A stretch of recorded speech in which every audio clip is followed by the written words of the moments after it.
dili man na tinuod. Kay ang mga pari ra daw ang may katungod nga mag-istorya. Ay na, dili guna sayop guna dako kay na, very wrong kayo na siya. Mark 16:15 ingon dra nga, go to the world and preach my word in all creation. Isangyaw ang maing balita sa tanan nga naay kinabuhi in all creations. Okay? Ula giingon dira nga ang mga pari ray mo sangyaw, kita tanan giawhag. Mao ni resulta nga igo ka lang magbasa unya pagkahuman wala ka nakabalo sa background or walay gitawag og nagtudlo nimo. Nganuman kay nahulog ba nga ang imuhang kaugalingon instead of ikaw ang mopagawas sa meaning sa nakasulat sa balaang kasulatan, ang imong gihimo imong gisulod ang imong kaugalingon sa gitawag og sa Biblia. Musugot nag sa dili, Malakay chapter 2 verse 7 gani iyahang tawag ining gi-post sa iyahang tawag ining screen nga katungdanan sa mga pari ang pagtudlo sa kaalam mahitungod sa Dios kay sila mauman ang mga sinugo sa Ginoo nga labing amahanan. So butit pasabot kung tan-aw na to ang balaang kasulatan, ang ordinary tawag ining minister and preacher mga pari. Musugot nag sa dili mao na nakasulat sa balaang kasulatan. Wa gingon dia sa balaang gingon dia sa balaang kasulatan nga tanang tao gisugo sa pagwali, no. No sir, no ma'am. Wala giingon din na sa balaang kasulatan. Ang giingon din na sa balaang kasulatan, makita nato nga kabubuton sa Ginoong Dios nga ang unang mutudlo concerning sa iyahang gitawag og pulong o concerning sa iyahang mga pagtulunan mga pari. Kay again, kay sila mauman ang mga sinugo sa Ginoo nga labing gamhanan. Number 2 point, mga sir ug mga ma'am, kini pag-ingon niya nga ang tanang tao gisugo kay gi-quote niyang St. Mark chapter 16. Actually, kung imong basahon ang balaang kasulatan, kanang pagsabot nga ang tao gisugo, regardless kung mapari man na o dili, kinahanglan connected na dito sa Romans chapter 10 verse 14 to 15. Kaya sumala pa ni San Pablo, unsaon man pagdawat sa pagtuo kung walay magwali. Di ba na pagwali? Nya unsaon man pagwali kung walay pinadala nga magwawali. Unya kanang gingon nga pinadala nga magwawali, referring na ni abtong mga tao nga nay koneksyon sa mga apostol. Kay sumala pa ni San Pablo, bisan gani kami o sa kaanghel magtudlog ebanghelyo nga lahi sa among giwali ipatunglo. So buti pasabot kung naay magtudlo-tudlo, magwali-wali unya pagkahuman dili gani na pinadala nga naay koneksyon dito sa mga apostol or naay koneksyon sa to ang Ginoong Kristo, piki na. Di ba? Piki na. So but pasabot kanang ingon nga tanang tao gisugo, but na.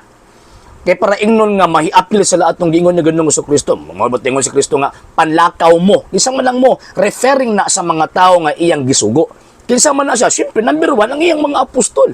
And ang iyang mga apostol anudlo nga Revelation chapter 1 verse 6 kay kita gitukod man naging harian sa mga hari o ging harian sa mga pari.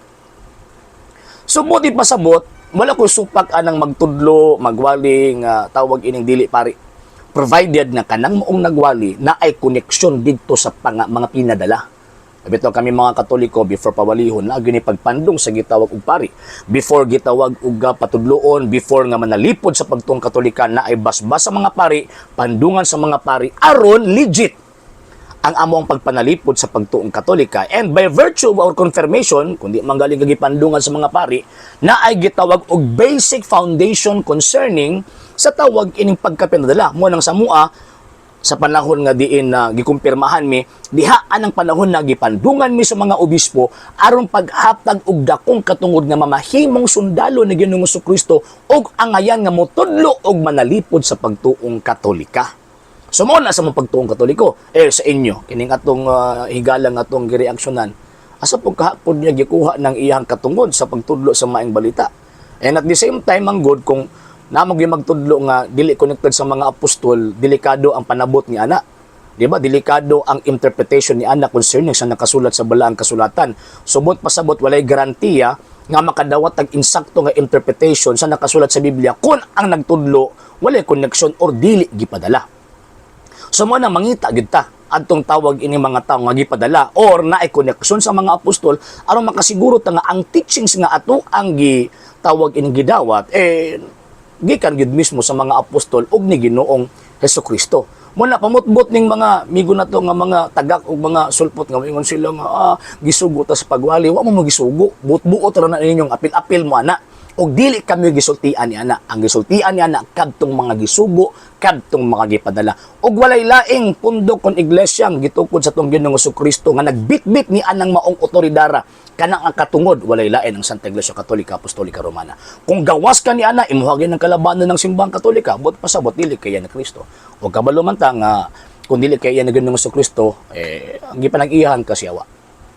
Sa hindi pa po nakapag-follow sa mga pages po natin, i-follow nyo po yung mga pages po natin, RJ Horolanciano II TV, Apolia Punto Argumento page, Kuya Apologies TV page, and RJ's Vlog 2022. And pwede rin po kayo mag-send po dyan ng Facebook stars. And also, sa atin po mga channels, sa hindi po nakapag-subscribe, i-subscribe po ninyo yung mga channels natin, Dalay Catholic, Apologies International Official, RJ Santo II TV, Kuya Apologies TV, and Barrio Kawayan Religious Forum.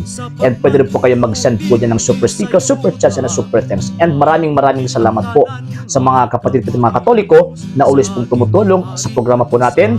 Maraming salamat po. Nang dahil po sa tulong at suporta po ninyo, ang programa po ito, until now, andito pa rin po sa social media. And until now din po, nangangailangan pa rin po tayo sa tulong at suporta po ninyo dahil wala po kami magagawa rito mga sir, mga ma'am, kung wala po yung tulong at suporta po ninyo. Sa gusto pong tumulong, sa gusto pong sumuporta, pwede po ninyong ipadala ang tulong at suporta po ninyo sa pamamagitan po ng ating mga account numbers dyan po sa ating pong screen. And pwede nyo po kaming i-message sa ating pong page kung via remittance po yung papadala po ninyo. Maraming salamat po in advance.